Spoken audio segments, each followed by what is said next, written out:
Speaking of things being paid close attention to, Treasurer Jim Chalmers says it was really important to have had his first in-person meeting with his Chinese counterpart at the G20 Finance Summit in India, the first diplomatic contact of this kind in 4 years. During the chat, he has reportedly conveyed that he'd like the remaining tariffs on Australian goods to be lifted, and he's also raised the topic of 2 Australians currently imprisoned in China. Dr Chalmers backed in what Prime Minister Anthony Albanese said right here on Sky News on Monday, that an official state visit will be on the cards, potentially this year. Well, I think it's really important that we've been able to re-establish this dialogue between an Australian Treasurer and my counterpart in China, Minister Liu Kun. Well, the message that I was able to convey to Minister Liu was we would like to see these trade restrictions lifted. I also raised, of course, the consular issues that we have when it comes to Chonglei and Yangjun. Now, this story is also on the front of the Australian tomorrow. Chalmers upbeat on exports to China.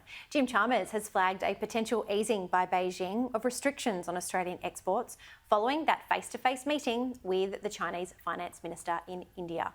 Michelle, it is interesting because you kind of think that given that the Treasurer is travelling with Philip Lowe, he's going to get a better reception from his Chinese counterpart who they've spoken to for 4 years than what he's going to cop from the RBA. But it is interesting that I think it's not only is Jim Chalmers positioning Australia very well, he's also positioning himself very well. Yeah, 100%. And look, I have to say that this government, the one thing they have done incredibly well is kind of earn back the trust between our Chinese counterparts. Yeah. Kind of like build that bridge that, you know, the previous government had seemingly knocked down. I mean, unless Barnaby Joyce gets back in into leadership. I mean, look, I think what they're doing correctly here is they're tiptoeing and they're just going, look, we'd like to ease, we'd like to get that trade up and running again. We won't be so hard on the things that we don't agree with the Chinese government. And I think that that's kind of what you have to do. You have to take this kind of soft policy with the Chinese in order to make sure that we can move forward in getting that trade up and running. Yeah, and you just wonder if Jim Chalmers spent the majority of that plane ride no more on the lobsters phone. at Coles.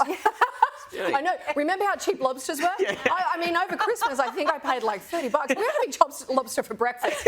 Now, in this cost of living crisis, that's not happening. Not in this economy.